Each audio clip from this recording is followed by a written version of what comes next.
बाबा ये देखे, ये सूट पहनूंगा मैं निकाह पे। मेहंदी का है पड़ा मेरे पास, बस वलीमे का लेना है। वाह बेटा वाह। जितनी फिक्र तुझे शादी पे तैयार होने की हो रही है ना, उसकी आधी फिक्र भी अपने पेपरों की तैयारी की कर लेना तू, तो अच्छे नंबरों से पास हो जाएगा। बाबा मुझे पता है पेपर स्टार्ट होने वाले हैं, मगर शादी भी तो जरूरी है ना। पूरा साल पढ़ाई होती रहती है, पेपरों की तैयारी है मेरी, आप फिक्र ना करें। ओ बेटा कैसे फिक्र ना करूं, फाइनल पेपर हैं तेरे, जितनी भी तैयारी हो ना कम है। मैं सच में बहुत परेशान हूँ तेरे लिए। एक तो उन्होंने पेपरों के दिनों में शादी रख दी, कुछ दिन आगे पीछे कर लेते। बस तू नहीं जाएगा शादी पे। मैं क्यों ना जाऊं शादी पे?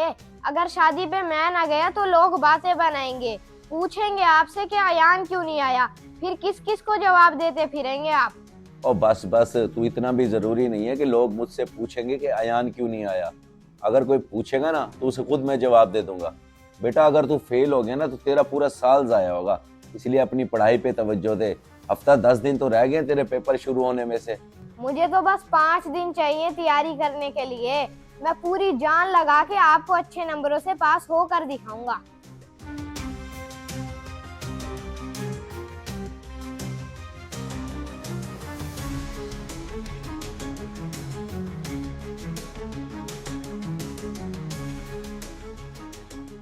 भाई परेशान क्यों होता है?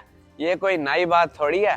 पाकिस्तान में लोग अक्सर उन दिनों में शादी रखते हैं जब बच्चों के पेपर हों, ताकि ज्यादा बच्चे ना आए शादी पे। मजाक ना कर यार, मैं वाकई टेंशन में हूँ। कजन की शादी है और बाबा कह रहे हैं कि तू पेपरों की तैयारी कर, शादी पे ना जा। समझ नहीं आ रहा क्या करूँ।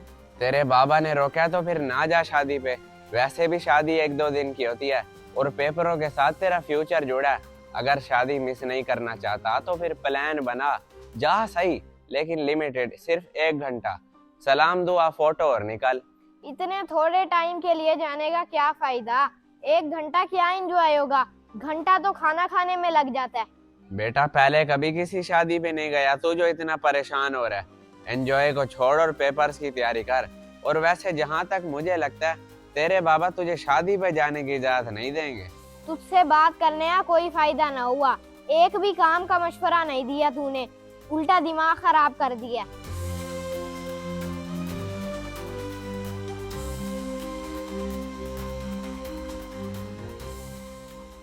कामरान सर, आपको तो पता है कि अयान के सालाना पेपर शुरू होने वाले हैं और इन्हीं दिनों में मेरे भतीजे की शादी है। मैं अयान की वजह से बहुत परेशान हूँ। मैं चाहता हूँ कि वो शादी पे ना जाए, बस अपने पेपरों की तैयारी करे। आपकी परेशानी जायज़ है कुरैशी साहब, लेकिन अयान इंटेलिजेंट बच्चा है। उसका पूरा फोकस पढ़ाई की तरफ ही है और पेपर्स की तैयारी तो बहुत ही ज़बरदस्त है उसकी। यानी आपके कहने का मतलब है कि अगर अयान शादी पे जाए तो फिर कोई हर्ज नहीं है? फाइनल पेपर हैं उसके। देखिए मैं एक टीचर हूँ और अपने स्टूडेंट्स के बारे में अच्छे तरीके से जानता हूँ। अगर आप सब घर वाले शादी पे चले जाएंगे तो अयान पीछे घर में अकेला होगा, वो पढ़ नहीं पाएगा बल्कि उल्टा परेशान हो जाएगा। ये तो आपकी बात ठीक है, लेकिन अगर वो शादी पे जाता है तो उसका ध्यान हट जाएगा पढ़ाई से, और अभी तक जो उसने पढ़ाई की है वो तो सारी की सारी भूल जाएगा। मेरे ख्याल में तो ऐसा कुछ भी नहीं होगा। शादी के माहौल में बच्चे एंजॉय करते हैं, खुश होते हैं और माइंड फ्रेश होगा तो और भी ज़्यादा अच्छे से पढ़ेगा। बाकी आप बाप हैं, जैसे आपकी मर्ज़ी। चलें ठीक है सर, मैं सोचता हूँ कुछ। एक तरफ उसके पेपर और फ्यूचर का सवाल है और दूसरी तरफ शादी और उसकी खुशी।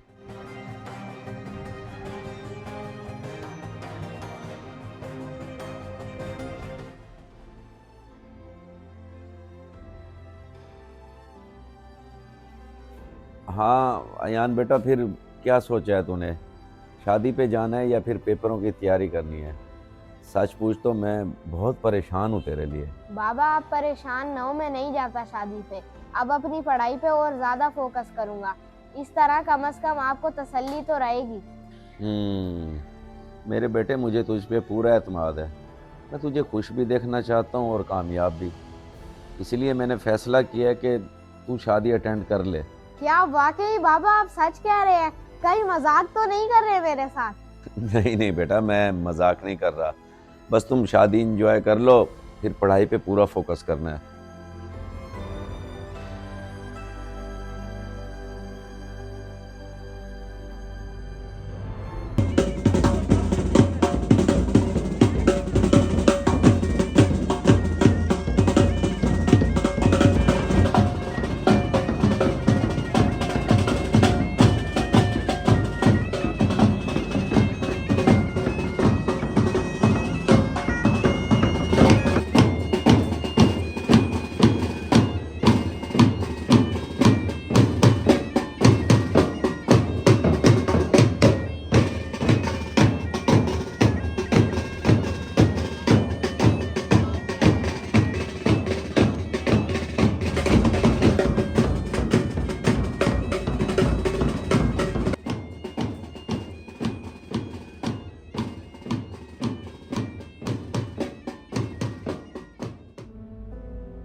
बाबा बाबा, ये देखें, मैंने आपको कहा था ना कि मैं आपको अच्छे नंबरों से पास होके दिखाऊंगा।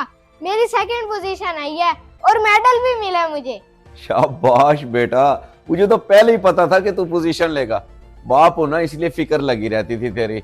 मैंने तुझ पे एतमाद किया और तूने दिन रात मेहनत की पढ़ाई में। शादी पे अटेंड हो गई और पोजीशन भी मिल गई तुझे।